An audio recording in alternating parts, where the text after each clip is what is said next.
Sigla.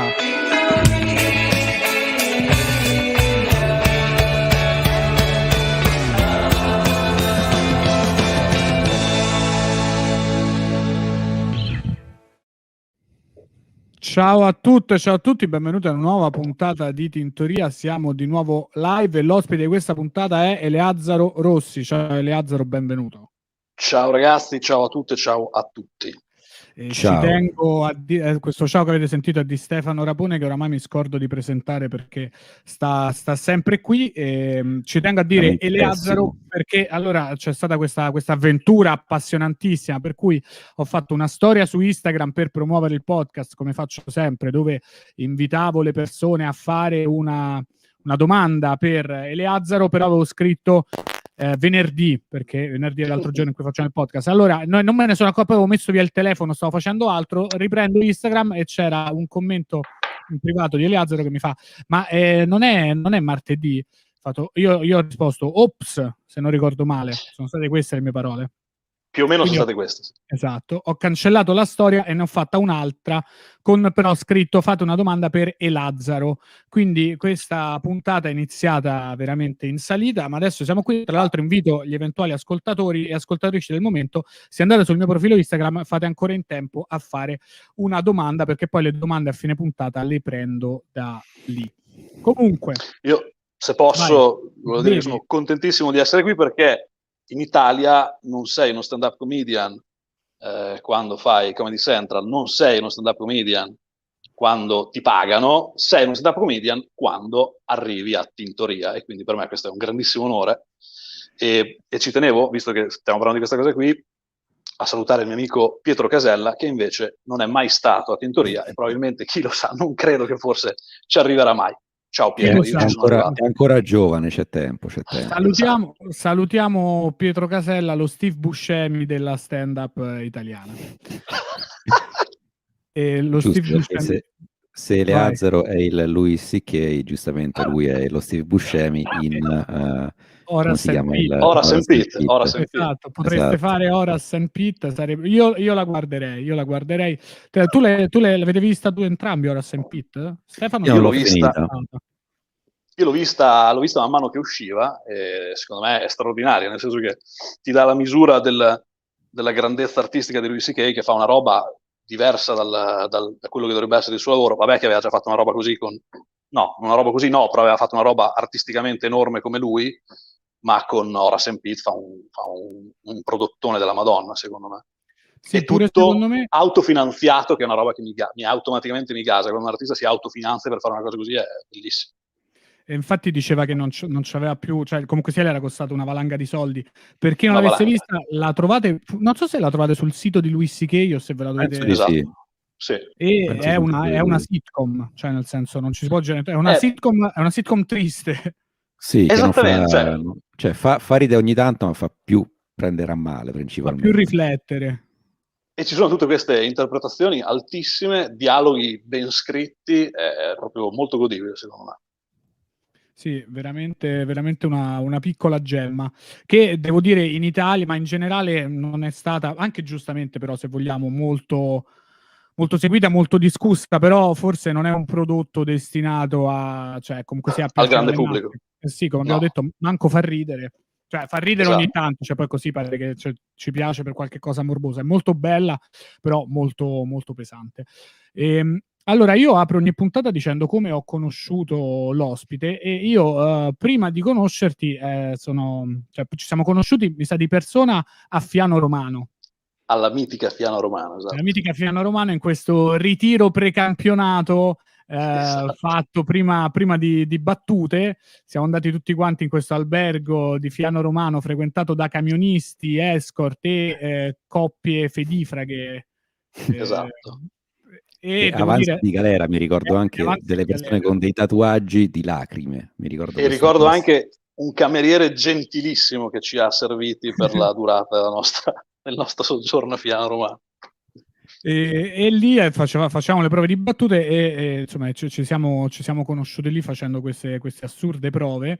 Però io ti avevo visto in precedenza in un video che oramai già appartiene alla storia della comicità italiana, perché l'edizione di Comedy Central che io non ho fatto è quella che ha lanciato un sacco di comici, tra cui c'eri tu, che insomma hai avuto milioni di visualizzazioni, milioni di visualizzazioni con un video su Facebook che faceva molto ridere, quindi ho detto poi chissà com'è dal vivo. Nella per realtà. Fortuna sei simpatico pure nella realtà. Eleazzaro è based in Forlì, in Forlì, Romagna. Ci scrive Francesco in chat, Eleazzaro orgoglio di Forlì.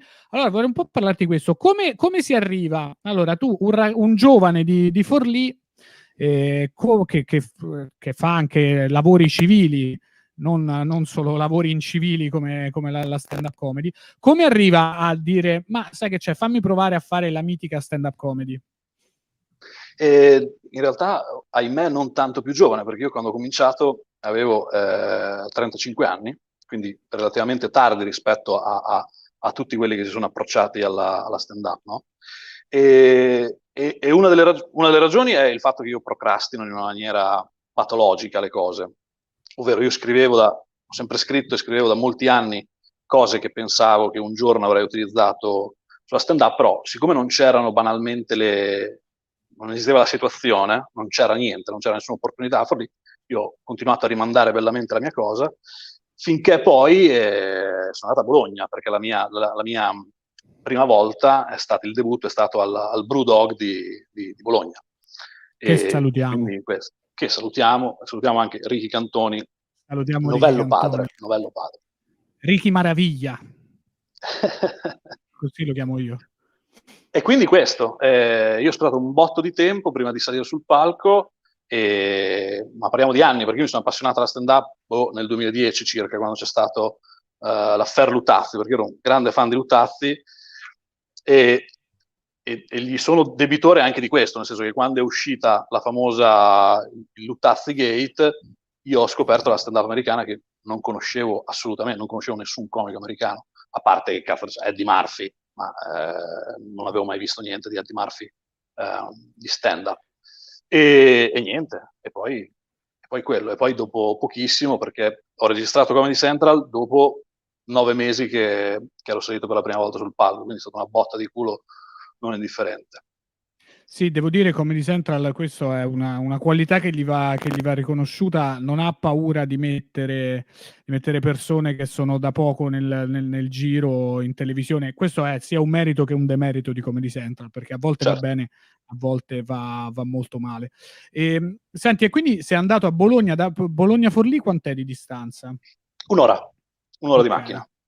Ok, e andavi perché a Bologna che cosa c'era? Sei andato a Bologna a dire vediamo un po' che situazione trovo e che situazione hai trovato, perché io a Bologna non mi esibisco a Bologna dal 2015, qua chiedo aiuto a Stefano.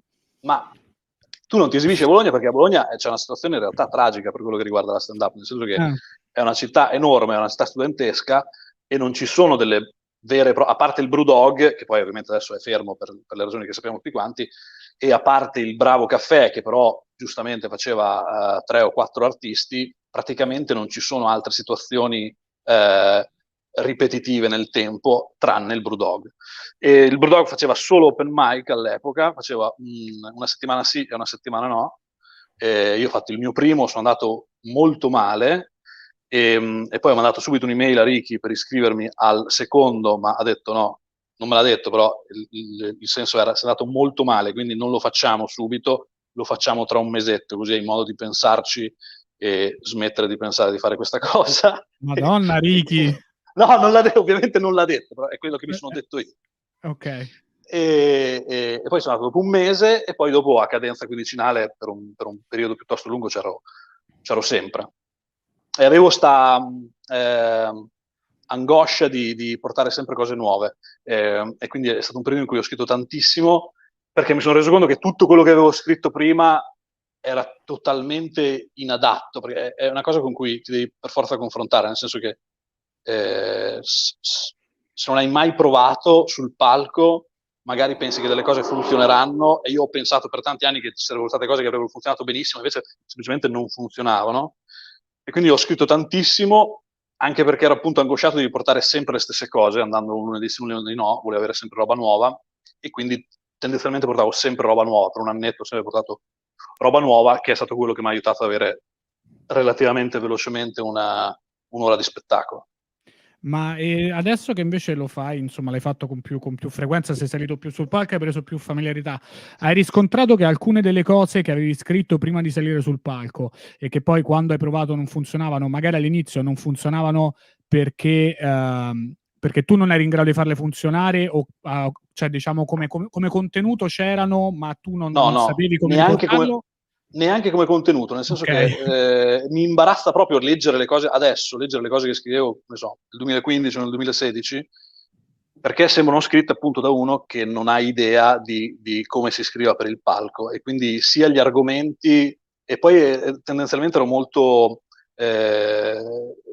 tendevo più a scrivere dei rant, no? Delle cose polemiche, politiche, che è una cosa che fai quando sai fare benissimo tutto il resto, secondo me. Cioè, prima si comincia con le cose più semplici e poi, se proprio sei tanto bravo, allora puoi metterti a fare un pochettino il polemico e l'arrabbiato. E quindi no, tutto il materiale che ho portato sul palco da quando ho iniziato l'ho scritto dal 2018 in poi. E senti, ma stando a Forlì hai mai, cioè hai un po' la sensazione che sei un po' tirato fuori, questo lo chiedo, ma può darsi che non sia così, sei un po' tagliato fuori nel senso da una sorta di, lo vogliamo chiamare, circuito che è quello delle grandi città, oppure no?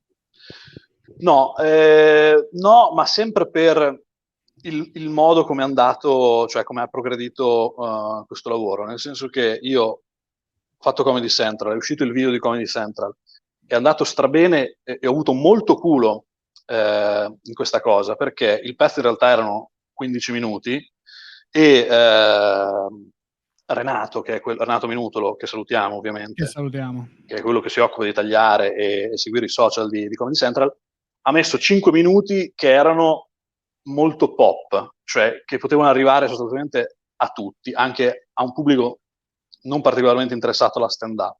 Se avesse messo, per esempio, i 5 minuti successivi, quel video non avrebbe fatto un decimo delle visualizzazioni che ha fatto. E siccome è successa questa cosa qui, e siccome ha fatto un botto di visualizzazioni, non mi sono mai sentito tagliato fuori, perché io non ho praticamente mai dovuto cercare una data. Come è uscito il video e sono passati un paio di mesi che ha cominciato a girare, erano o i locali o i comici a chiamarmi, e quindi non mi sentivo, cioè, a parte che non sento proprio la scomodità di muovermi perché mi piace, e non mi sentivo tagliato fuori perché le date mi arrivavano, e quindi no, cioè, non penserei di spostarmi per questa cosa qui. A parte il fatto che non posso spostarmi perché ho una figlia e una compagna e un mutuo, e quindi non è fattibile. Certo, e quindi sei radicato E poi, nel territorio. esatto, poi in treno io in 2 ore sono a Milano, quindi va benissimo così. E senti, e invece prima hai detto che tu già nel 2010, grazie a Luttazzi, che salutiamo, avevi iniziato a guardare la stand-up, e chi guardavi? Il primo è stato Bill X. Il Che primo in assoluto è stato salutiamo. Bill X, che salutiamo. E poi dopo poco ho scoperto Doug Stanhope, e poi dopo poco ho scoperto Louis C.K. e da lì in avanti è tutto in discesa. Louis C.K. ovviamente mi ha esploso la faccia, perché è un comico che amo tantissimo, è il maestro, diciamo. Sì, sì, guarda, forse l'altro ieri mi stavo riguardando, non mi ricordo neanche che monologo di Luis C.K., però stavo proprio a guarda che bravo, e mi sono reso conto di quanto io e secondo me un sacco di altri comici italiani, proprio per una questione anche banalmente cronologica, comunque sia, quello è il blueprint, quella è l'impronta su cui tendiamo a, cioè cerchiamo di mettere il piede nostro, cioè quello stile là, un sacco di persone poi tornano a quella roba lì, semplice, umana, che parla di cose quotidiane, però che poi le collega, cioè che sembra banale e sembra che proprio, però ecco, la banalità è fare stand up come la fa Louis C.K., Sì, ma diciamo. perché più fai cose con cui molte persone si possono identificare, e chiaramente a più persone arrivi. E secondo Sì, me le cose di cui parla Louis C.K. sono cose con cui tutti si identificano a più volte nella vita. Quindi, sì, esatto, poi parlando di cose mega personali però, cioè nel senso questa certo. cosa più parlo di me e più tutti si identificano, che sembra banale, però non è banale e lo fa... No, e lui poi lo fa meglio di parlando tutti. senza nessun imbarazzo, senza nessuna vergogna delle proprie miserie anche, no? Proprio dei propri aspetti assolutamente meschini, negativi, è una cosa che ci vuole un certo coraggio, però gli riesce piuttosto bene, direi. Però purtroppo sì, poi purtroppo ha Ahimè. anche dei difetti, come si suol dire. ci ha lasciato. Aveva dei difetti. Aveva dei difetti, è vero, Ha avuto dei difetti, fino a un certo punto ha avuto dei difetti. Che sono tornati a morderlo dopo molto tempo. Sì, esatto. Questo è un lascito importante, nel senso che se qualcuno ha dei segreti o degli scheletri nell'armadio, prima o dopo, se diventi famoso, potrebbero tornarti a mordere. E infatti il segreto è non diventare mai famosi. Esatto. Fare cose nefaste senza mai avere un briciolo di fama, così puoi stare ben tranquillo nell'anonimato. Questo è ciò che è la morale, questa qui che abbiamo imparato da questa storia. In teoria insegna: se fate schifo non anelate al successo, fate schifo nell'ombra. Questo lo dovreste sapere. Senti, e al di là della stand-up comedy, hai mai avuto altre velleità o comunque slanci artistici di altro tipo, o hai, adesso che hai approcciato la stand-up comedy, altre cose tipo scrivo qualcosa che non sia stand-up comedy o recitare, perché tu comunque hai un'estetica particolare, hai la voce, cioè nel senso sei un personaggio. Allora recitare è una cosa che mi piacerebbe, però mi piacerebbe recitare in teatro, non nel cinema. Però è una cosa, come posso dire, che lascio molto in angolo, nel senso che in questo momento non è una roba che sto cercando di fare in nessun modo. Poi ovviamente mi piacerebbe. Per adesso solo stand-up e basta. Dopodiché la velleità in realtà per me è sempre stata scrivere.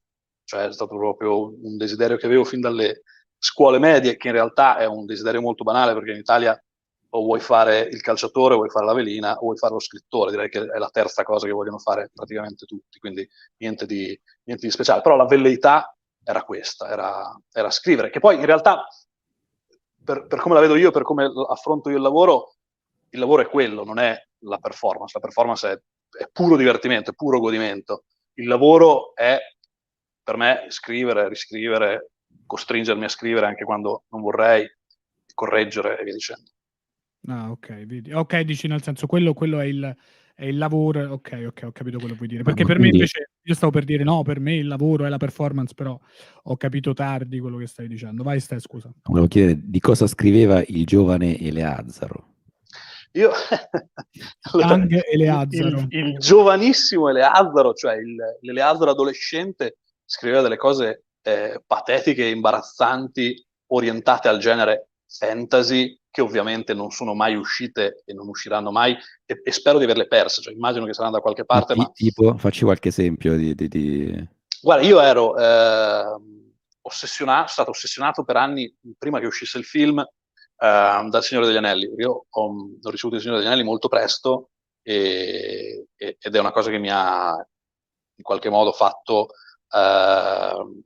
innamorare della lettura fantasy, non della letteratura fantasy, del Signore degli Anelli, del grande romanzo fantasy che è il Signore degli Anelli. E quindi io scrivevo, lo dico con grande imbarazzo, tentavo di scrivere quella roba lì.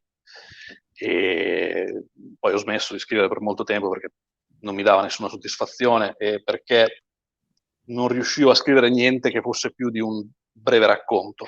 Cioè l'idea era scrivere ovviamente un romanzo, però non ho mai avuto la capacità, e quindi questo. E poi dal 2010 invece, quando ho ricominciato a scrivere, ho scritto pensando al palco, pensando alla stand-up. E di dare una svolta fantasy alla stand-up, una svolta surreale fantasy perché il primo stand-up comedian fantasy, perché sai, un conto è surreale, che quelli ci stanno, però proprio fantasy, non mi vengono in mente. Non so neanche come potrebbe essere, però... Non è una cattiva idea. Secondo me in realtà è una cattiva idea. Quindi sì, pure secondo me, probabilmente c'è un grosso motivo per cui nessuno ha mai dato un taglio fantasy alla propria stand-up comedy. Però ecco, pensiamoci. Ma quindi come li hai visti i film del Signore degli Anelli da lettore? I film del Signore degli Anelli, che sono dei grandissimi film, però, ed è la ragione per cui non li faccio vedere a mia figlia, perché vorrei che prima leggesse il libro, ti cambiano per sempre la visione del Signore degli Anelli, perché è un romanzo molto descrittivo in cui tu hai modo di visualizzare gli eventi e i personaggi, e poi una volta che hai visto il film, gli eventi e i personaggi sono quelli del film, cioè sostituiscono completamente i personaggi che tu ti hai rifatto nella tua testa. E questa è una cosa brutta da quel punto di vista. Poi purtroppo, poi per fortuna non si può dire niente a Peter Jackson, perché ha fatto dei film straordinari per quanto riguarda la trilogia del Signore degli Anelli. Per quanto riguarda l'Hobbit, meno. Però da una parte volevo tantissimo vederli, avevo un hype pazzesco prima che uscissero i film, e dall'altra parte mi sono reso conto che mi ha completamente cancellato il mio immaginario, quello che io mi ero creato sul Signore degli Anelli. E questo purtroppo è una roba che succede quando passi dall'opera scritta, quella su pellicola. Sì, mi ricordo, io pure avevo letto Il Signore degli Anelli alle medie, Certo. ci ho messo un sacco, che è anche quando mi sa è uscito il primo film, solo che io non avevo capito che sarebbe stato in 3 parti il film, quindi mi mancavano veramente, fai conto, le ultime 200 pagine e si avvicinava tipo 2 giorni prima che uscisse il film e mio padre ha detto ce l'andiamo a vedere, io però stavo là quindi a leggere dicendo ma fammelo finire. Come finire sto cazzo di libro, cioè lo so, ci ho messo tipo 6 mesi a leggerlo, stavo là a dire, ma non lo posso rovinare al cinema come uno stronzo, e poi invece per fortuna era solo la prima parte. Allora adesso, anticipando una domanda che poi faremo, in quale personaggio del Signore degli Anelli ti medesimi di più? E poi anche qual è il tuo preferito, che sono 2 domande molto diverse, attenzione. Allora, il mio preferito è Aragorn, in assoluto. E quello in cui mi identifico moltissimo è Sam Gamgee, che è il servo aiutante del protagonista, che è un personaggio di una generosità incredibile, e quindi questi 2 sostanzialmente. Però come fascino Aragorn è estremamente affascinante. Posso dire Sam il Krillin del Signore degli Anelli? Lo stavo per dire anche io, infatti gli volevo chiedere anche il suo personaggio preferito di Dragon Ball, perché questo è quello che si medesima in Dragon Ball, perché Sam è proprio lo stand-up comedian, pure per me Sam è stato immediatamente, eccomi là, l'aiutante del protagonista, va come va. Sì, assolutamente, Sam è il Krillin del Signore degli Anelli è il personaggio degli stand-up comedian. Non so se invece Rapone si medesimasse in Saruman. Ma sai che il fatto è che io l'ho solo visto, non l'ho mai letto, quindi sta cosa mi spiace. Ho letto lo Hobbit, quello sì. È un bel libro. Sono proprio diversi però, perché lo Hobbit è stato scritto da Tolkien per i suoi figli, sì, mentre invece Il Signore degli Anelli è stato scritto per creare una sorta di narrativa medievale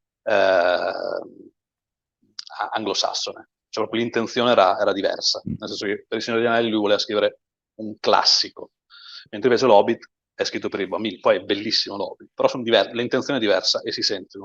Sì, poi c'era anche più ironia, mi pare, nell'Hobbit, no? Che c'era quella cosa che, come inventavano il golf, che c'era la testa di qualcuno che rotolava dentro una buca e dice così viene inventato il golf, di questa cosa. Sì, è meno drammatico, è molto meno epico, è un grande libro.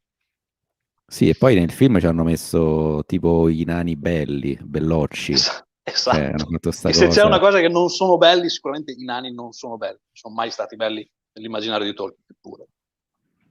Sì, infatti sta cosa... Che poi c'era anche una storia d'amore, mi pare, hanno messo nel film, no? Sì, ma il film hanno fatto 3 film interminabili su un libro che è, credo, un quarto o addirittura meno. Sì, c'è 100 pagine, tipo, era una cosa del genere. Non finiscono mai. Un minimo lunghetto però sì, cioè è un romanzo fantasy abbastanza contenuto e il fatto che l'abbiano reso 3 film era una cosa insostenibile.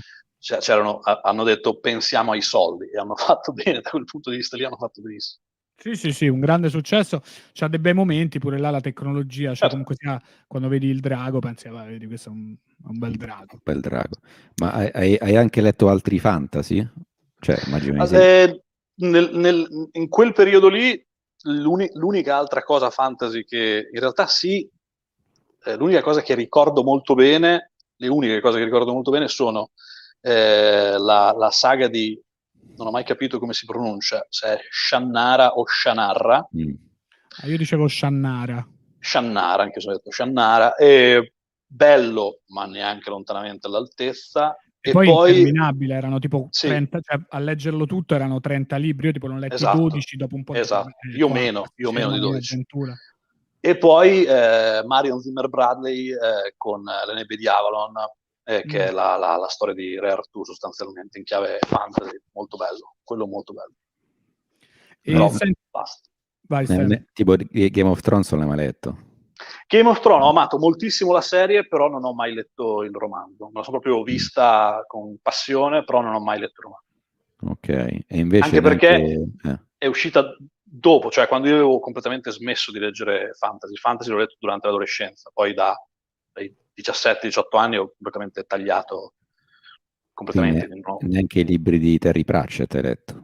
Terry Pratchett, bravissimo. Terry Pratchett invece sì, da giovanissimo, nel senso sempre attorno ai 14, 15, 16 anni, mi ricordo che andavo a prendere all'epoca andavo ancora in biblioteca, mi portavano in biblioteca e leggevo la saga del mondo disco. Ho ricordi vaghissimi, tranne il fatto che era molto, molto divertente, però sì, ho letto diversi libri di Pratchett e un libro che non è fantasy, cioè è una via di mezzo tra il fantasy e la fantascienza di un autore italiano che è Stefano Benni, che è Terra, ed è un bellissimo romanzo fantasy-fantascienza. Vedi, ho sentito parlare di Terra di Stefano Benni, che salutiamo e ci mancherebbe altro. Stefano, vuoi spiegare ai nostri ascoltatori più giovani che cos'è una biblioteca, per favore? Ma sai che stavo pensando? Perché cioè, tu hai detto delle cose che io invece per dire non ho mai considerato, tipo il fatto di andare in biblioteca, cioè io non ci sono mai andato fino all'università, forse una volta da piccolo, ma così per caso, quindi non mi hanno mai, cioè non ci ho mai avuto questa educazione a leggere. E poi anche tu hai detto, cioè uno vuole fare il calciatore, la velina o lo scrittore, io invece già mi sembra che se uno vuole fare lo scrittore, cioè è una cosa se un po' più evoluto, io non ci ho mai per dire pensato, quindi ma questa è una cosa che dico per auto-umiliarmi sostanzialmente. Dici? Secondo me volevi fare la velina, però dici, vabbè, diciamo lo scrittore. Esatto. Tra l'altro ci sono stati, fun fact, velini maschi a Striscia la Notizia per un brevissimo momento, e i velini maschi hanno sostituito la velina mora che c'era, che è stata sostituita dai velini maschi. Era una ragazza della mia età che faceva il mio liceo all'Aquila e che quindi l'altra persona più famosa che ha fatto il mio liceo dopo Bruno Vespa. Io non sono neanche nelle prime due posizioni, però confido che dopo questa puntata. La biblioteca, la spiegazione che mi do sulla biblioteca è che probabilmente mi ci portavano spesso perché eravamo poverissimi e non mi potevano comprare i libri e di conseguenza mi portavano. Fra l'altro per me era una piccola avventura perché io non sono cresciuto a Forlì, sono cresciuto a Galeata, che è un paese piccolino a mezz'ora da Forlì, e quindi per me andare a Forlì era intanto andare nella metropoli, in realtà sono 100.000 abitanti, è un paesone, e andavo in biblioteca, e infatti io da bambino pochissimi libri comprati, tantissimi libri presi in prestito. Ma tipo voi ce l'avevate la biblioteca della scuola? Io mi ricordo che alle medie c'era la biblioteca della scuola dove andavi là, prendevi un libro, mettevi una firma e ti leggevi un libro. Io ci ho letto tipo un botto di libri alle medie quando ancora leggevo. C'era proprio quella cosa della biblioteca della scuola. Noi avevamo la biblioteca del comune a Galeata, non della scuola, che però aveva tipo 17 libri, credo, quindi non c'era tantissima scelta. Buono. No, a scuola no, cioè io a parte alle elementari stavo a San Lorenzo, quindi figurati se c'era una biblioteca. Alle medie, alle suore forse, però non mai successo, e al liceo stavo in cioè la mia scuola era un piano, cioè di un palazzo, quindi c'ero solo io e qualcun altro, quindi non c'era neanche la richiesta perché dici San Lorenzo? A San Lorenzo non ci sono biblioteche? No, però diciamo erano situazioni un po' particolari in quell'ambiente. Non mi pare ci fossero delle biblioteche scolastiche, già che ci fossero delle scuole, forse era poi parliamo di San Lorenzo fine anni 90. Sì, però ma anche appunto cioè, il fatto stesso che mi ha sorpreso che qualcuno leggesse a 10 anni, cioè, te la dice lunga su com'era la mia percezione e di quella dei miei compagni di classe, diciamo, credo almeno della cultura. Della cultura, esatto. Quindi, però se li sfidavi a Street Fighter non duravi 13 no, secondi. quello sicuramente era, cioè i videogiochi hanno sostituito in tutto e per tutto la cultura, perché comunque anche quella ma lì è era cultura. stato, soprattutto perché i miei mi hanno insegnato a leggere prestissimo e per un botto di anni io non ho avuto la televisione in casa e figuriamoci i videogiochi. Vedi? E quindi era l'unica cosa che potessi fare, quindi mi ha appassionato per molto tempo. Ho letto molto di nell'adolescenza e nella tarda infanzia di quanto abbia letto negli ultimi 10 anni. Negli ultimi 10 anni poi ho fatto schifo assolutamente. Finalmente un'altra persona a cui i genitori non facevano guardare la televisione. Di solito, allora qui una sofferenza incredibile. Sì, esatto, ma c'ho un'altra domanda. Quando poi sei entrato nel mondo della comicità, che tutti arrivano e droppano questi nomi di programmi comici degli anni 90 e fa tipo, ehi, ti ricordi questo personaggio? Ehi, hai presente questo momento della televisione italiana? E tu non hai proprio i riferimenti per capire cosa parlano. Quanto ti dà fastidio?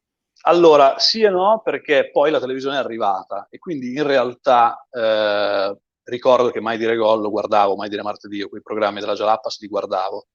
Però comunque era sempre molto contingentata, se ne guardava pochissima, il più possibile, cioè le cose di straforo e di nascosto, erano proibiti qualsiasi film violento, io li ho guardati tutti da adulto, i film di Schwarzenegger. Questa è una cosa che mi ha fatto soffrire moltissimo, era andare a scuola la mattina dopo che c'era stato Robocop, che comunque Robocop non è un film da far guardare a un bambino delle elementari, ci ho detto, i miei compagni lo guardavano, quello, Rambo, Predator e via dicendo, e io soffrivo tantissimo quando andavo a scuola e si raccontavano le scene, e quindi avevo architettato questa cosa di mettermi nel circolo, ascoltare una scena che mi era piaciuta particolarmente da qualcuno che raccontava, aspettare 1 minuto e mezzo e poi riraccontare quella scena lì, facendo finta di averlo visto.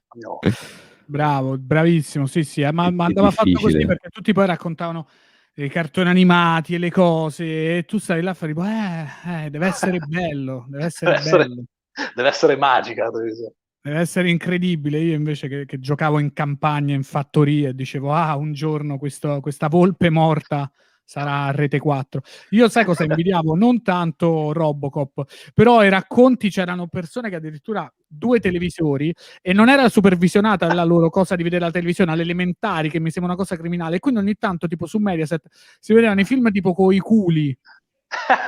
E io quello sto là, ma tu capisci che questo si può vedere delle tette? E io invece sto a casa a leggere. Tu già invidiavi queste io cose, non invidiavo nulla più queste che donne vedere. ignude. Mi ricordo Panarea, per me, io non ho Certo. mai visto, neanche dopo, però per me c'avevo questa idea che se un giorno potessi vedermi, mi potessi vedere Panarea, sarei così felice. Queste 2 immagini marchiate a fuoco nella mia memoria, che sono 2 locandine di 2 film che passavano in un cinema di Forlì e io le avrò viste penso una volta, ma mi sono rimaste impresse per tutta la vita, che sono la locandina di Così fan tutte di Tinto Brass, che non mi ricordo come si chiama l'attrice, però c'è questo suo culo immenso tac sulla locandina, e l'altra è Luna di Fiele di Polanski, che hanno creato in qualche modo il mio immaginario erotico quando non c'era nessun erotismo nella mia vita. Ancora ci penso a quelle locandine. Allora, pensa che io invece leggevo le tipo TV Sorrisi e Canzoni, come si chiamano, cioè le trame dei film che dovevano uscire, e quindi aspettavo tantissimo. Mi ricordo il film, quello che tra l'altro è stato qualche giorno fa, Il giorno della marmotta, quello con, certo. con Bill Murray. Io mi leggevo la trama, mi ricordo, me la sognavo perché lo volevo vedere tantissimo in televisione, e poi arrivava e ero contentissimo. Poi era diverso da quello che mi ero sognato, però era bella come cosa. A proposito dei giornali, io mi ricordo, com'è che si chiamava? Film TV o Telepiù? Mi ricordo un giornaletto settimanale. Claudia Cole, bravissimo, esattamente. Claudia Cole, che adesso, come qualcuno ci dava anche qui, Paolo Brosio, è diventata una mistica. Una mega suora, sì, esatto.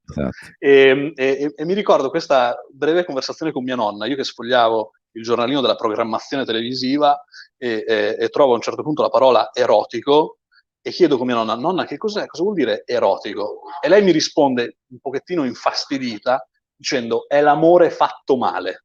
Quindi, la prima definizione che ho avuto di erotico è stata è l'amore fatto male. Sì, io pure mi ricordo che invece ripetevo le cose che sentivo in televisione ai miei, e una volta mi ricordo che chiesi a mio padre, no, un medico che era tipo me, così tranquillo, faccio, papà, ma tu lo faresti mai un film a luci rosse?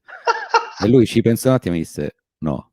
Però ci ha pensato, stava per dare una risposta, ha dato una risposta sincera al figlio. Esatto.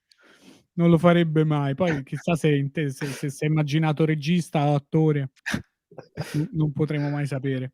Comunque bene, sono molto contento di scoprire che anche tu avevi questa cosa, e per me, ecco, è sempre stato, a parte la spazzatura, io volevo vedere, ero convinto che là in televisione ci fossero questi film ogni tanto dove si vedesse il seno o il culo, e poi effettivamente c'erano questi film, bastava mettere dopo il terzo canale, da una certa ora c'erano, ed erano proprio belli come me li immaginavo. Però scusa, ma neanche i cartoni facevano vedere? No. Ma per farvi stare buoni che facevano i vostri genitori? Eravate già buoni? Facciamo lo studio io sono cresciuto in una famiglia di testimoni di Geova, quindi c'era ma che stai a dire, è vero? Sì, certo. Sì. Poi fortunatamente ma questa cosa non è mai uscita fuori in nessuna in nessun pezzo, nessuna conversazione, perché? In un pezzo non è mai uscita, perché uscirà quando vorrà. Sì, esatto. No. Poi fortunatamente la famiglia è uscita in blocco quando io ero 18enne, se non sbaglio, che è stata una grande botta di culo. Però da noi si studiava tantissimo la Bibbia, cioè c'era il cosiddetto studio personale che tu devi fare tutti i giorni, studiando le pubblicazioni, leggendoti la Bibbia. Questa cosa io voglio sapere tutto, cioè, è un argomento che posso toccare oppure sei suscettibile? No, vai tranquillo, lo puoi toccare. Vabbè, le battute sui testimoni di Geova mi fanno riderissimo. Ma quindi, questo è il motivo del tuo nome?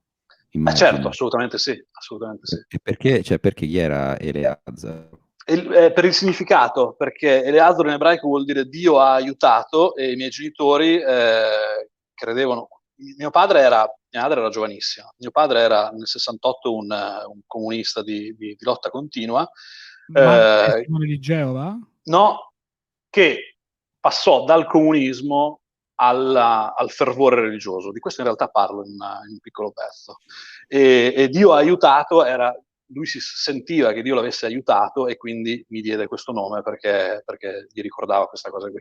Quindi il nome è assolutamente perché sono nato in una famiglia di però mi fa ridere perché mi dicevi che Eleazaro come personaggio biblico è un personaggio minore. Assolutamente minore, cioè è in un libro apocrifo, è un condottiere di esercito ebraico, cioè degli israeliti, di cui comunque si parla pochissimo, cioè è assolutamente un personaggio minore. E invece nel Pentateuco, non ricordo in quale libro, è il nipote di Mosè, figlio di Aronne, di cui si dice semplicemente figlio di Aronne si chiamava Eleazaro, fine, non c'è nessuna storia su Eleazaro. Quindi solo per il significato? Cioè non c'era solo per il significato. Solo per il significato.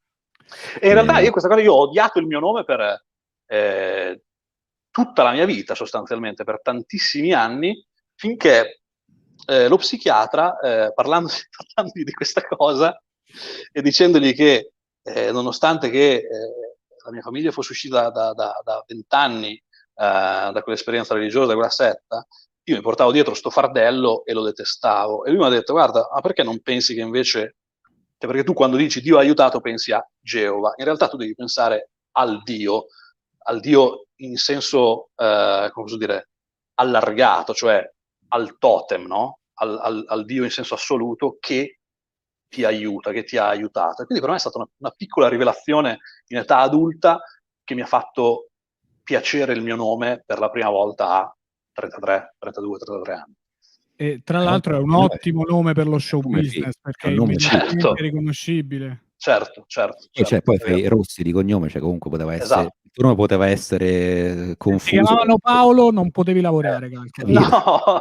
Cioè, un altro Paolo Rossi, l'Italia diceva, guarda, già abbiamo visto da una parte e dall'altra. Eleazaro sei perfetto. Puoi pure mettere solo il nome proprio, come Sebastian Maniscalco, che ora si chiama solo Sebastian.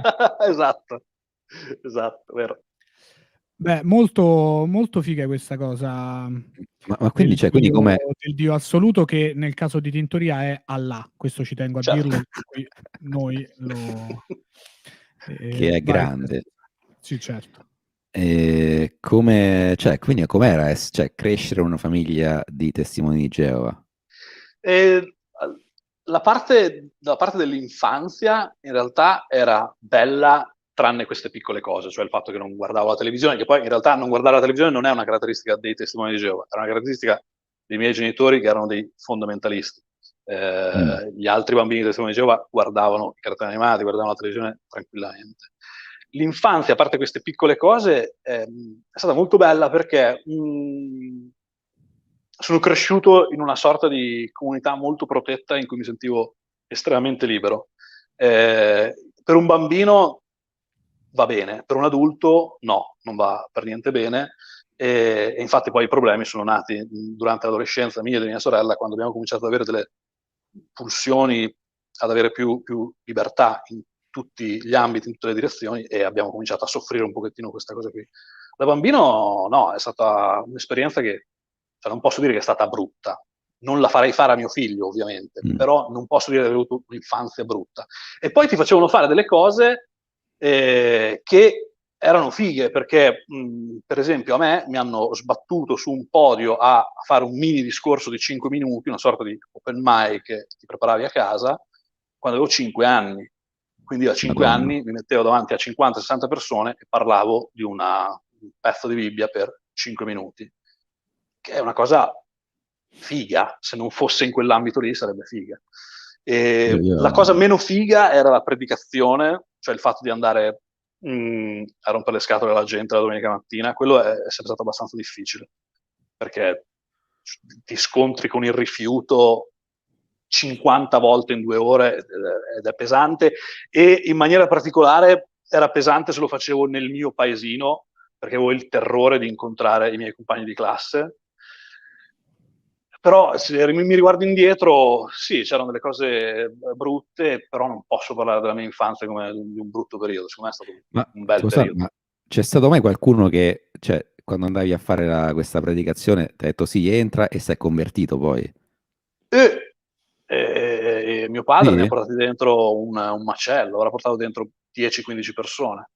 Ma come Cioè, tu l'hai visto fare? Cioè, come funziona? Sì, sì, cioè, tu vai di casa in casa e porti le pubblicazioni dei testimoni di Geova che sono svegliate viatori di guardia, ok?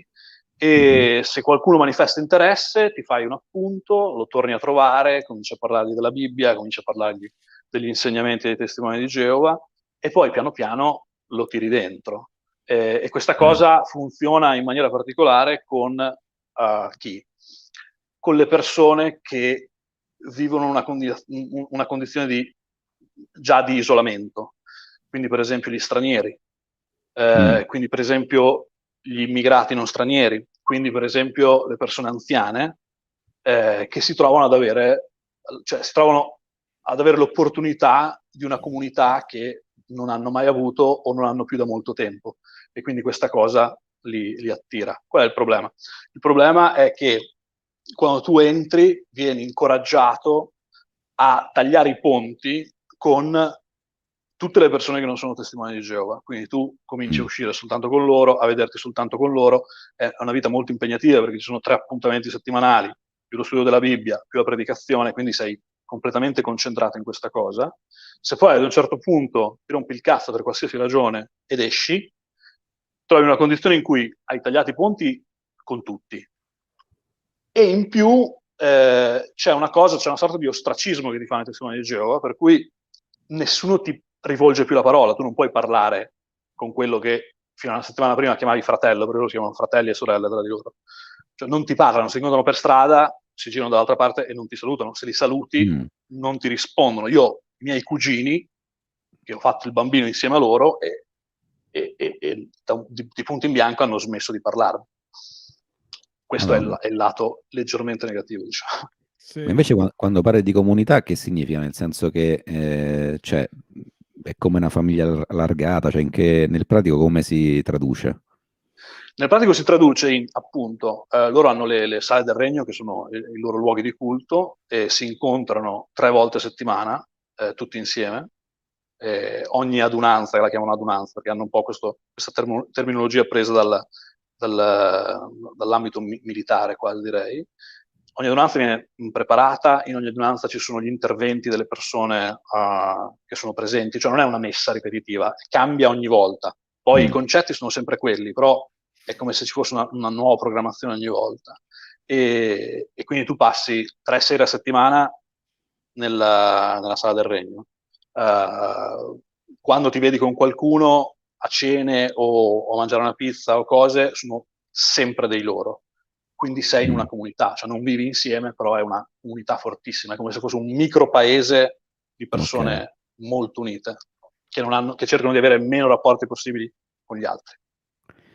Ma un'altra cosa, mi ricordo, confermami se è giusto, che cioè il concetto di paradiso è che alla fine solamente tipo 144.000 persone possono andare... Allora, i 144.000 sono gli unti, i cosiddetti unti. I 144.000 sono i primi cristiani. Adesso mi sto ricordando delle robe a cui non penso da talmente 20 anni. I 144.000 sono i primi cristiani e il nucleo di testimoni di Geova che sono diventati testimoni di Geova, che sono nati prima del 1914. Cioè non ricordo qual è il ragionamento legato alla data 1914, però tu per far parte dei 144.000 dovevi essere nato prima del 1914. Ok. E quelli, i 144.000 vanno in cielo, ok?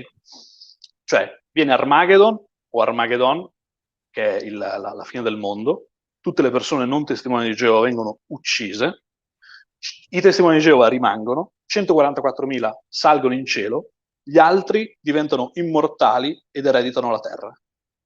Quindi io sono cresciuto con l'idea assolutamente cieca che non avrei conosciuto la morte, e se l'avessi conosciuta mi sarei immediatamente svegliato nel paradiso terrestre immortale. Ok, perché io mi ricordo che c'era questa cosa... Niente. Devo dire, sono sempre stato molto ignorante sul... che mi ricordo che c'era forse che la fine del mondo doveva arrivare appunto nel 14, o comunque c'erano diverse date in cui sarebbe dovuta arrivare, però poi ovviamente non è arrivata, quindi immagino questa sia una sorta di retcon, come si può dire? Allora, prima era il 1914, questo è Geova che mi sta punendo. Tanto sei immortale. Esatto. Quindi comunque... Poi c'era una data attorno agli anni 70, e poi quando hanno visto che non era successo niente, hanno cominciato a parlare dell'imminenza della fine. Cioè, tu vivevi con la certezza che la fine del mondo sarebbe stata non tra un mese, domani, poteva essere tra un'ora.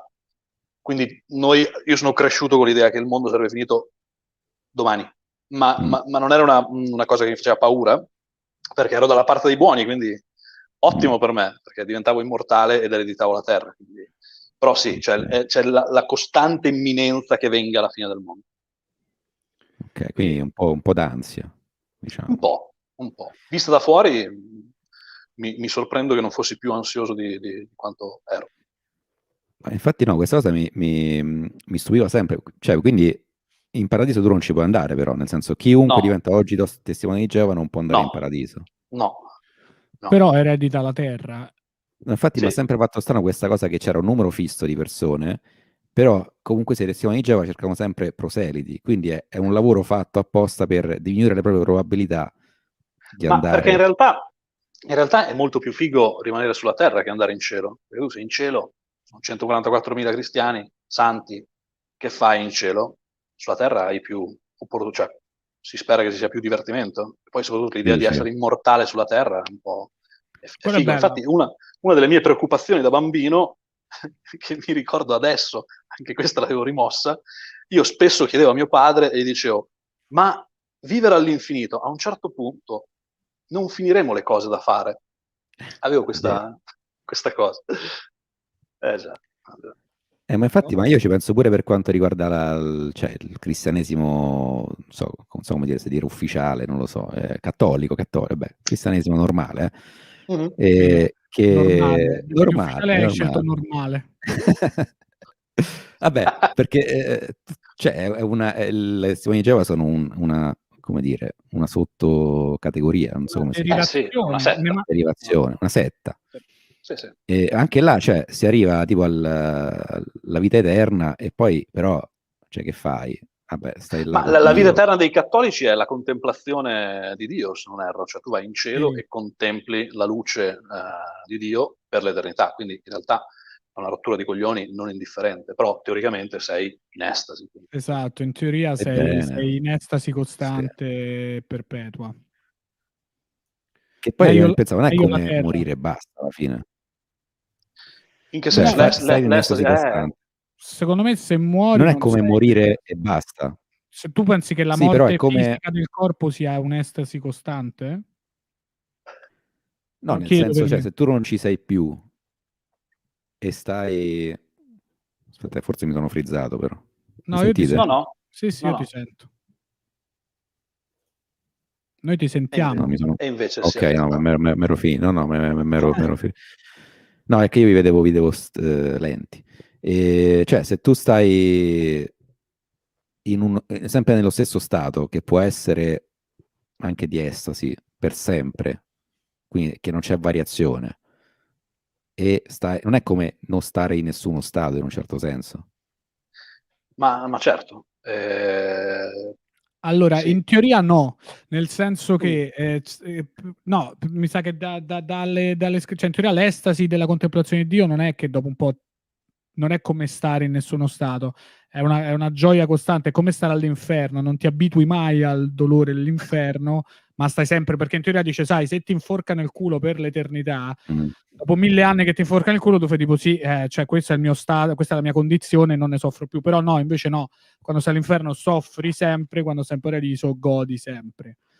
Vedo che Giulia Rizzoli ha fatto un commento, ha scritto, c'è un bel film che ho visto che racconta i testimoni di Geova, si chiama La ragazza del mondo, è vero, è un ottimo film fatto benissimo per far capire come pensano e cosa sono i testimoni di Geova. È un film recente, penso che abbia 5-6 anni, con un'attrice italiana molto bella e molto brava, di cui adesso mi sfugge il cognome, che sta diventando famosa tra l'altro adesso, quando ha fatto quello ancora non era famosissima. Mentre parliamo.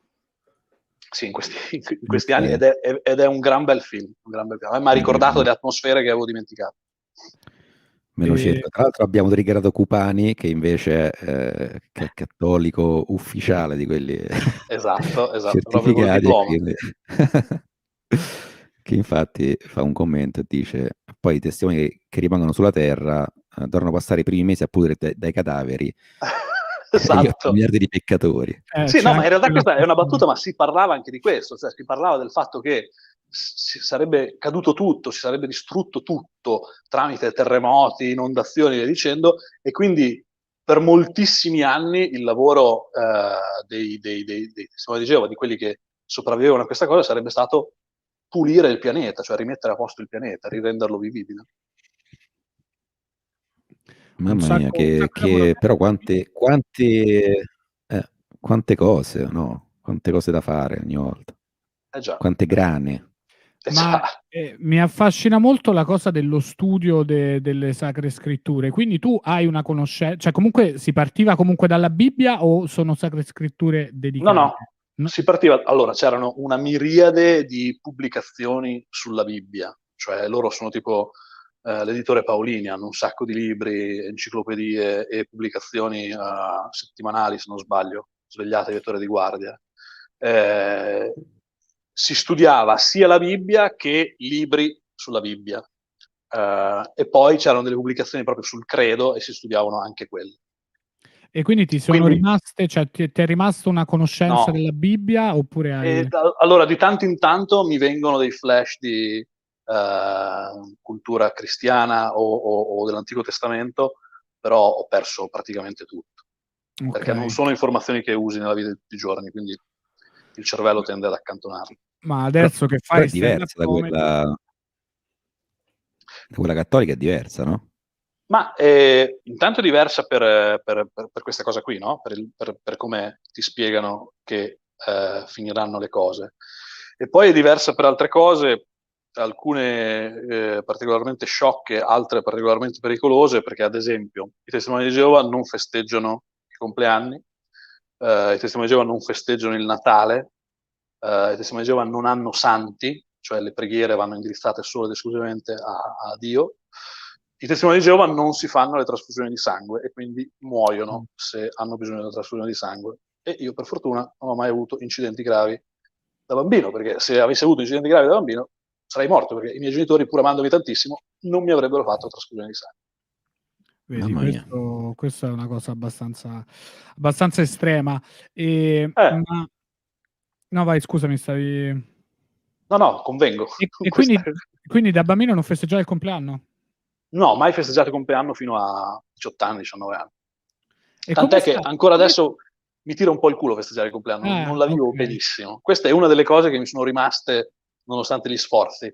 Da bambino non lo festeggiavo, i miei nonni chiaramente mi facevano dei regali, però non c'era nessuna festa, nessun augurio di buon compleanno, ed è una cosa che un po' mi è rimasta, nel senso che io mi sento piuttosto a disagio a festeggiare il mio compleanno. Per assurdo mi sento in colpa per essere al centro dell'attenzione, mentre poi quando sei sul palco sei totalmente al centro dell'attenzione e lì non mi sento per niente in colpa. Però nessuno ti regala niente sul palco, ti devi guadagnare tutto quanto, esatto, col duro lavoro. Quindi in realtà tutto quello che poi ti danno è meritato. Va bene, allora è stato un segmento pazzesco. Che storia. Veramente molto bello, ma adesso ti devo fare una domanda che viene fatta a tutti gli ospiti di Tintoria e tu non verrai certo risparmiato. Non so se sai che Tintoria è il podcast della legalizzazione e io prima chiedevo a ogni ospite cosa ne pensasse della legalizzazione, ma questa domanda non mi dà più soddisfazione, quindi quello che chiedo è: che rapporto hai o hai avuto con la marijuana, e essendo tu un comico, se hai un rapporto con la marijuana, noti una certa correlazione tra l'uso della marijuana e la creatività? No, per niente. Nel senso, io ho avuto un rapporto di grande fratellanza con la cannabis più o meno dai 24 anni ai 31. Questo è stato un periodo in cui ho fumato con grande rigore e grande precisione tutti i giorni ed è una cosa che allo stesso tempo ricordo con affetto, perché era una parte della mia vita che mi piaceva fumare, mi piaceva essere fatto, e allo stesso tempo è una cosa, cioè incolpo il modo in cui è cambiata la mia vita in quegli anni, nel senso che io sono passato ad essere uno che faceva sport, viaggiava, usciva di continuo, a essere uno che si intombava in casa e si faceva dei cannoni. E quindi non ho niente contro la cannabis, però su di me ha avuto questo effetto qui. Poi a un certo punto ho dovuto smettere perché per 3 volte di seguito mi ha fatto venire delle paranoie, del panico pazzesco, e sono stato malissimo, e quindi ho smesso, e poi adesso ne faccio un uso sporadico, tipo ovviamente se a una serata qualcuno fa girare una sigaretta truccata, io sono ben contento di dare 3 tiri, anche perché è una soglia bassissima, quindi do 3 tiri e sono nei campi del Tennessee immediatamente. Però è un uso soltanto sporadico, non è assolutamente mai legato alla creatività, anche perché per me non esiste uno stato intermedio: o sono fatto, ma non sono mai leggermente fatto, e quando sono fatto non posso fare altro che guardare la televisione e i cartoni animati, cioè non mi riesce nient'altro, non mi riesce di leggere. Se io leggo la stessa riga per 50 volte di seguito e poi lancio via il libro. Quindi no, non è, per quanto mi riguarda, non è legata in nessuna maniera alla creatività. Dopodiché non solo credo nella legalizzazione, ma credo anzi che sia un compromesso quasi in perdita, cioè io non ritengo che lo Stato dovrebbe interessarsi a quello che io faccio del mio corpo, dovrebbe esserci il disinteresse dello Stato, e quindi sono totalmente a favore della liberalizzazione delle sostanze e in maniera particolare della cannabis.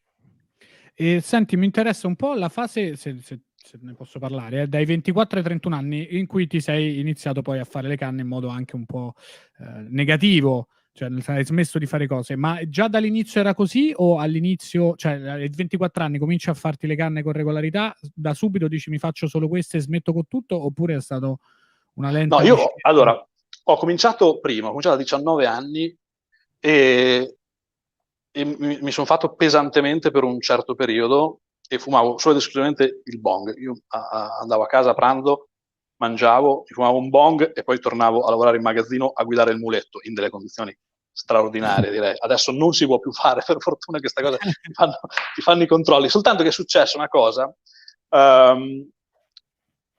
questa cosa è successa in concomitanza con la nostra uscita appunto dalla religione e in quel periodo mio padre ha vissuto un periodo anche lui di grande liberazione e siccome io fumavo, una sera mi ha chiesto di fumare insieme e siamo andati a farci uno spinello e non gli ha fatto nessun effetto e mi ha detto ma infatti io mi ricordo che quando ero giovane dovevo berci dietro perché fumarle basta non mi faceva nessun effetto. Ti ha dato E io ho dato questo input e io ho detto ma sai perché? Facciamo una cosa, andiamo a casa e facciamoci una cioccolata in tazza col fumo.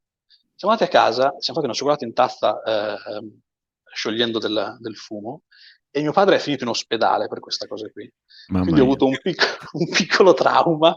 Mio padre è completamente uscito di testa. Che era uscito dai Esatto. testimoni di Geova, così. Tra l'altro, se mio padre fosse morto in quell'evento lì, per i testimoni di Geova sarebbe stata una festa incredibile, perché era la dimostrazione che uno usciva e poi vedete cosa succede, muore perché si droga. E mio padre uscì di senno, io mi ricordo che quando la mangi hai un effetto che è credo 7 volte, arriva dopo, ma è 7 volte più potente. Sì, se Quindi non sei abituato, se non sei pronto, ti può attirare una io ero schicchera. incementato sul divano che guardavo un film, ho un ricordo bellissimo di questo film, e arriva mio padre che mi fissa così, mi dice Ele, sto malissimo, cosa sta succedendo? Vabbè, abbiamo assunto del fumo, quindi siamo un pochettino fatti, e lui cominciò a urlare, uscì da casa in un paese di 3.000 abitanti che conoscevano tutti, cominciò a urlare uscendo da casa, oddio che cazzata che ho fatto, sto male, finché non chiamammo un'ambulanza e lo portarono in ospedale. Chi guidava l'ambulanza era il marito della maestra elementare di mia sorella, per dirvi il livello di umiliazione in un paesino incredibile. E questa cosa... Vai. No, vai. E questa cosa fu un piccolo trauma, per cui io smisi di fumare in seguito a questa cosa qui. Poi a 24 anni mi sono messo con la mia compagna, e lei fumava abbastanza regolarmente e quindi lì ho ricominciato e ho portato avanti questa abitudine per un po' di anni. E poi tuo padre in quell'occasione là poi in realtà cosa aveva? Solo che si era fatto prendere dal panico? Si era fatto prendere dal panico perché erano 27 anni, 28 anni che non fumava uno spinello e non ha fumato uno spinello. Ha fumato uno spinello e poi si è mangiato del fumo e quindi era completamente fuori di sé. Sull'ambulanza gli hanno dato del Valium e col Valium l'hanno tranquillizzato, ha passato una notte in ospedale vergognandosi come un cane, poveretto. In realtà vergognandosi come un cane, però è bello che sia successo perché di questa cosa continuiamo a ridere ai pranzi di famiglia anche dopo 20 anni, quindi è stato un momento grandissimo. Ed è stato, siamo stati a tanto così da darla di nascosto a mia madre, e se l'avessimo data a mia madre il matrimonio dei miei genitori sarebbe finito quella sera probabilmente. Sì, non bisogna drogare le persone di nascosto. No, è un messaggio non bisogna fare. Però visto che Federico ci scrive in chat sta cosa della cannabis finisce per essere controproducente solo esperienze negative, perché il 99% degli ospiti ha solo esperienze negative, però il racconto delle esperienze negative è forse uno dei momenti più belli dell'assunzione delle sostanze. Poi raccontarlo con altre persone che le hanno assunte, raccontare di com'era quando è andata male, è parte proprio di quel senso di comunità. Ma poi in realtà io ho letteralmente centinaia di esperienze positive legate alla cannabis. Per me è stata molto più divertente tante più volte di quanto è stata brutta. Ovviamente è più facile ricordarsi di quando è brutta che di quando è bella.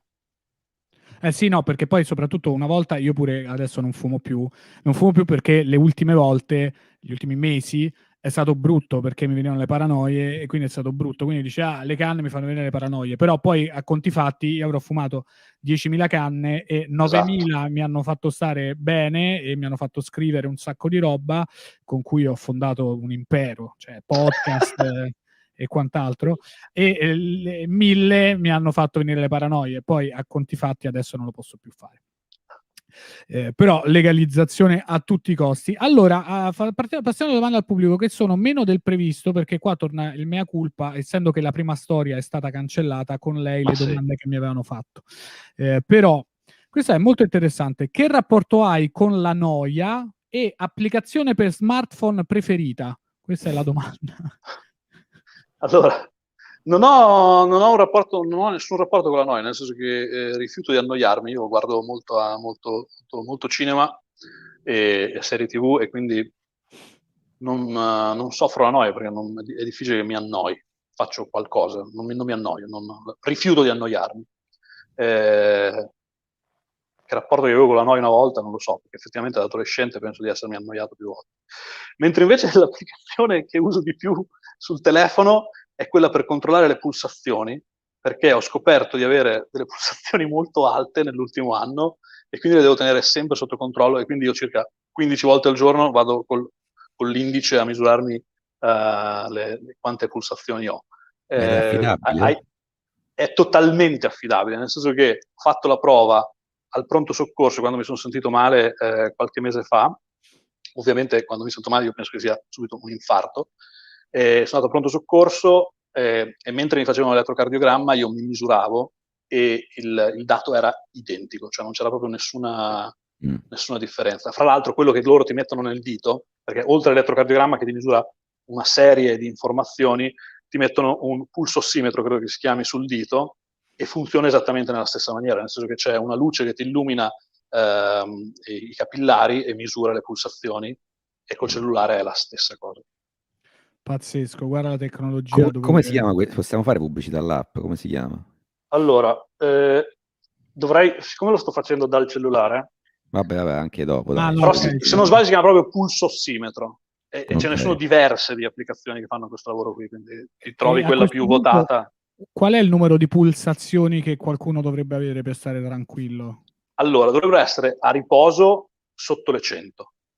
A riposo, okay. Cioè quando non stai facendo niente, in piedi o a sedere, però non stai facendo attività, dovrebbero essere sotto le 100. 80, 90, però sotto le 100. Quanto ce ne ho io?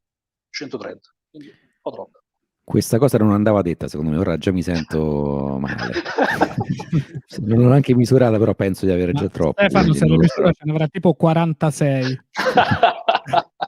È una di quelle situazioni lì. Sì, Stefano ha 46 pulsazioni e non appare negli specchi. Mi chiedono che musica conosci, no, che musica ascolti, e poi conosci La Quiete? Adesso io faccio queste domande e poi devo sempre andare a vedere se i La Quiete sono un gruppo nazista.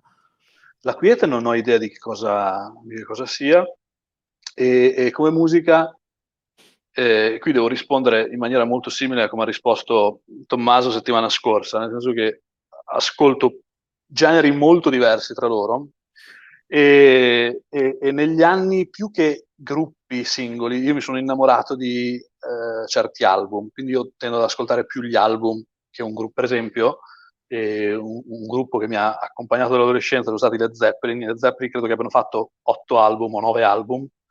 Io conosco a memoria i primi 4 e gli altri, se non li avessero mai fatti, è uguale. Non conosco una canzone degli altri, niente. Neil Young, Harvest di Neil Young, di cui tu hai una bellissima copia nell'EP lì a casa, è un disco che ho consumato. Neil Young credo che abbia fatto 200 dischi dopo quello, forse anche prima, e io non ho mai ascoltato nulla di Neil Young. L'unico che forse ho ascoltato per intero, tranne gli album della vecchiaia, è Guccini. Un altro che ho ascoltato tantissimo è Bob Dylan. L'old school rap dei primi anni 90, fine anni 80, primi anni 90, e poi tantissima musica, diciamo, spazzatura, che poi non è spazzatura, musica pop, ne ascolto tanta di generi svariati. Cioè se passa Katy Perry alla radio, gradisci. Alzo. Certo. Comunque i La Quiete sono un gruppo musicale post-hardcore scrimo formatosi nel 1999 a Forlì. Ma pensa, no? Sì. Non conosco. Se vuoi ti leggo i nomi dei membri, non so se si può fare questa cosa, magari Michele Camorani e poi una serie di soprannomi: Fobeo, Cebio, Congo Rock, Fulvio, Andrea, Angelino e Boris. Hanno fatto Ignoro completamente. Sono ancora in attività nella Ignoro. scene hardcore, esatto, band scrimo di Forlì. Forse il Matteo che ci scrive in chat sarà lo stesso e gli sarà stessi Boris probabilmente. Esatto, sarà o Congo Rock. Che comunque bellissimo soprannome, Congo Rock. Allora, vediamo un po'. Senti, questa è una domanda così interessante. Questa è una ragazza che ti ha visto live la prima volta proprio al Brewdog di Bologna. Come hai conosciuto Ricky Cantoni? Ricky Cantoni l'ho conosciuto perché ho visto, a un certo punto mi sono finalmente deciso a prendere parte a un open mic, ho cercato dove li facessero, e ho trovato il Brewdog, ho scritto un'email e Cantoni non prendeva chiunque, cioè non è che bastava iscriversi, dovevi rispondere a certe domande che erano: quali sono i tuoi gusti menzionami i tuoi 3 stand-up preferiti, e poi faceva del terrorismo, e lo farà ancora quando ricomincerà, sul tempo che hai sul palco, nel senso che a 4 minuti si accende la luce. Quello mi ha fatto benissimo, perché mi ha insegnato a come posso dire, a sapere esattamente quanto dura un mio pezzo, nel senso che io so che 5 minuti sono circa 750 parole, e quindi quando io ho un pezzo di 750 parole so che quello dura 5 minuti. Divido proprio il mio spettacolo, man mano che lo costruivo, dividevo per 750 e sapevo quanto sarebbe durato. E così ho conosciuto Ricky Cantoni. Questa è una cosa molto, molto positiva, molto sottovalutata. Pure noi quando abbiamo iniziato c'era l'open mic all'Oppio Caffè a Roma, dove Saverio saliva sul palco, cioè se sforavi faceva grazie mentre parlavi. E saliva sul palco, che è una cosa che infatti noi abbiamo cercato di mantenere nei nostri open mic. Poi ogni tanto invece abbiamo sforato e a tutta roba fresca invece facciamo come ci pare, chiaramente. Però a tutta roba fresca siete mic, quando inizi è molto importante avere il tempo che hai, anche perché poi in Italia, appunto, quando abbiamo serate così magari tra di noi il tempo non è importante, ma se vai all'estero, se ti danno 15 minuti, tu devi fare 15 2.00, non un minuto di meno, ma non un minuto di più, se no ti fanno un bucio di culo così. No, secondo me è una cosa che ti insegna proprio il rispetto nei confronti dell'organizzatore, che sia uno che si sbatte e crea una scaletta e prende contatti col locale, e una serata deve andare in un certo modo, e la scaletta la fa lui in un certo modo, pensando in modo migliore, e tu devi stare in quel range di tempo lì. È una questione di rispetto, secondo me è molto importante. Sono d'accordo. E va bene, siamo arrivati secondo me alla fine di questa puntata, anche perché dopo io e Stefano abbiamo una diretta su Twitch dove giochiamo a Dungeons and Dragons. Sì, esatto. Manca solo la domanda su Dragon Ball, però forse lui è, non so se è generazione... No, Krillin prima sapeva chi fosse, quindi vai. No, io amo Dragon Ball. Okay, ho quindi 2 versioni del fumetto, 3. Personaggio preferito?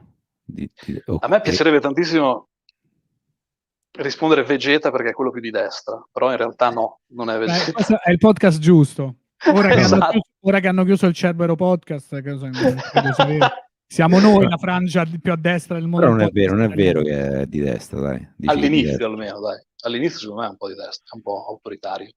Ma lui poi è uno che si è ravveduto come Fini. Ti posso dire, è stata la svolta di Fiuggi. Se Freezer era Berlusconi, Vegeta era Fini. Sto dicendo questa cosa qua. No, il mio personaggio verso cui provo un affetto sterminato è Mr. Satan. Cioè Mr. Satan è un personaggio a cui voglio proprio un grande bene, e fra l'altro è un personaggio fortissimo, nel senso che non è forte rispetto ai guerrieri, però tra gli esseri umani è fortissimo. Fortissimo, sì. È vero, è vero. E poi salva il mondo 2 volte, cioè questa è la cosa che... Esatto. E salva Vegeta, tra l'altro. Esatto, sì, senza combattere, con il potere dell'amicizia, salva il mondo per ben 2 volte. Che è l'arma più forte di tutti. Due volte nell'arco di, ma tipo neanche 24, tipo 12 ore probabilmente, quindi non è da tutti. È vero, verissimo. Veramente, guarda, Mr. Satan forse è l'eroe più sottovalutato della storia d'Italia, perché io considero tutti i personaggi di Dragon Ball italiani. Dal primo all'ultimo. Va bene, chiudiamo questa puntata. Eleazaro, grazie mille, grazie a voi per essere venuto qua. Speriamo, ti invito anche a te quando verrai a Roma, dovrai firmare il podcast alla grande. Il podcast. Stefano, grazie anche a te come sempre. Forse non ti grazie a tutti. Ringraziamo tutti quanti e ci vediamo. Eleazaro, speriamo di poterci vedere presto a fare stand up dal vivo. Esatto, speriamo magari quest'estate all'aperto, come si faceva l'estate scorsa. Poi Eleazaro organizza la rassegna dell'ultima serata di stand up che ho fatto proprio nella bella Forlì. L'abbiamo chiusa in grandezza, direi. È stata molto divertente, speriamo di poter bissare presto. Va bene, allora, grazie Ciao mille a tutti, grazie mille a tutte. Ciao. Ci vediamo alla prossima puntata.